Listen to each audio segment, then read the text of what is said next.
Yes, people, how's it going? So it's Men's Mental Health Awareness Month, and as you can see, I'm in New York at the minute. It's behind me. No, I'm not really. I'm in Hazelmere, but I just got a picture behind me. It looks good. It looks better. Looks like I'm actually doing something in my life. But no, seriously though, right? So it's Men's Mental Health Awareness Month, and being someone who suffers from it, I thought I'd have a little chat on it. So I suffer from depression and anxiety. This is all brought on because I haven't seen my son and my stepdaughter in 20 months. They're being alienated from me. This is just facts. So the thing is, so this is this side of it. There's no support out there for dads or even the mums that are going through this. Once the child is alienated from you, there's no law out there to stop it. There is not really any support. I've asked lots of charities. No one can help me. No one can fund me, this and that. You basically have to go onto benefits and then claim universal credit to get legal funding. Or you can do it yourself and you probably won't get nowhere. Most dads don't. I actually know people that have put a lot of money into the system and they still haven't seen their kids for years. So it's a real messed up system. But anyway, back to the mental health. So suffer from anxiety and depression. And I have done for probably maybe 2 years, maybe a bit longer. And it's very difficult. I am basically fighting my own mind every single day. I do not feel worth it. I do not feel worth anything. I feel like useless. I don't feel good enough. These are all feelings that go through my head on a daily basis. I am blessed because I have people that check up on me.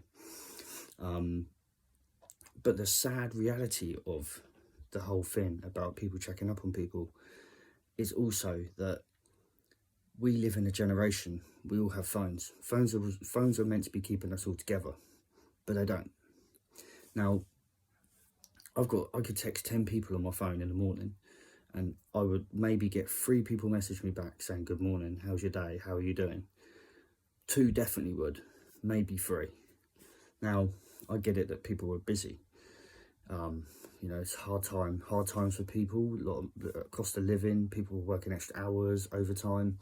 But what happens when your phone goes off? What do? You look at it. What happens when your phone lights up? What do? You look at it. How many times a day do you check your Facebook, your Instagram, your WhatsApp, your Snapchat? All the time. Everyone always does. You get a notification saying this person's liked your post. You go onto Facebook, you check to see that they've liked it or the comment. You might not write back to them, but you check it. Now, that takes what? 3 minutes. It takes what? 30 seconds to check up on someone, yeah? Like me, yeah, I message quite a few people in the daytime, normally asking how they are, how their situation is. And it's really sad because, again, we live in a generation where our phones are telling us when people are reading our messages. So I'll message someone, they read my message, and they don't even bother getting back to me. And then that leads to me thinking, have I done something wrong? That's when my paranoia kicks in. Have I done something wrong? Have I said something wrong? Because in the reality of all this is we are on our phones all day. We have got 5 seconds to message someone back to say thank you for the message, good morning to them, or I'm okay, how are you doing? I'm busy at the minute, can I contact you later or tomorrow? That's all you've got to do. So when someone says they're too busy, it just means that they're too busy for you. That's the reality of it. If they really care, if they know your situation and they really do care, they'll get back to you, like ASAP. Now, again, I get there's some people out there, single mums, single dads, they've got 3 kids to look after, 2 kids to look after, they're on their toes. But again, they're always checking their phone. They're always online. You've always got that blue tick on WhatsApp, or you've always got that little messenger icon, a messenger to say, or an Instagram that is being seen, yeah? So we live in a generation now where technology is basically our lives. But we have now got this technology, which means we can actually check up on people. So it goes a long way. If you know someone is having a bad time, if you know someone is not very well and they are suffering from mental health, whatever it is, it goes a long way to send them a text to ask them how they are. or just to tell them how you are, or how your day's been, or what you're up to, because it takes their mind off of what they're going through. So take a few minutes to check up on people. Yeah, there's a lot of men out there that suffer in silence.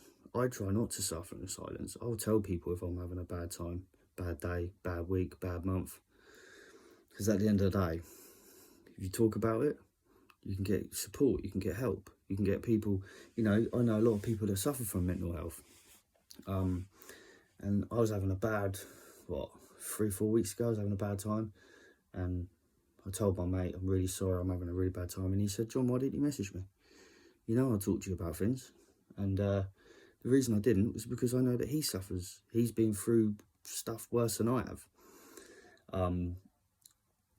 So I didn't want to burden him with my things, because I knew that the anniversary of the thing that happened to him was coming up, and I didn't want to be a burden. But it's really, really difficult. It is difficult.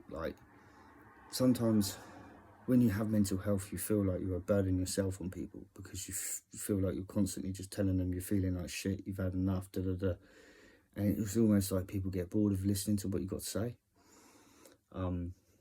But you've just got to take 5 minutes of your day, listen to what they've got to say, message them, say, no, I can't talk right now, I'm busy. Yeah, be honest. Honesty is the best policy, especially with mental health. You can just turn around and say to someone like, oh, I'm really sorry, I'm on a date tonight, I can't talk to you, or I'm going out to go and see some family or something, I can't talk to you. Whatever it is, whatever you're doing, yeah, just tell them. Just be honest, yeah? I'm doing this, I'm doing that, I can't talk to you. But I will do. I'll give you a message tomorrow or the day after, yeah? At least then they know that they're getting some kind of response from you. Do you see what I'm saying?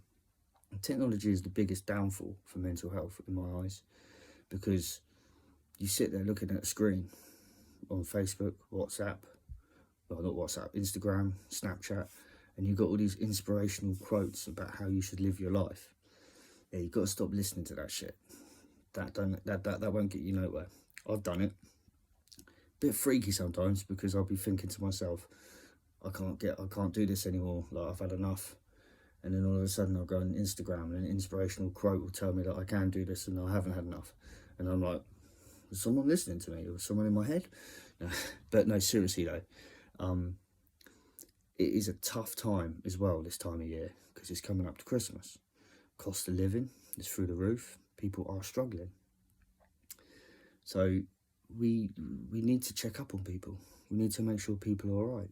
Try and help people if you can. Helping people when you have mental health is actually a really big relief for you.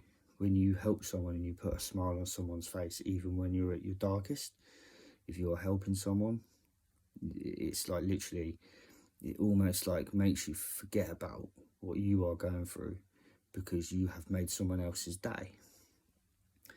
I said to my therapist the other day, I don't think I'm going to be better until I see my son. It's definitely, especially my son.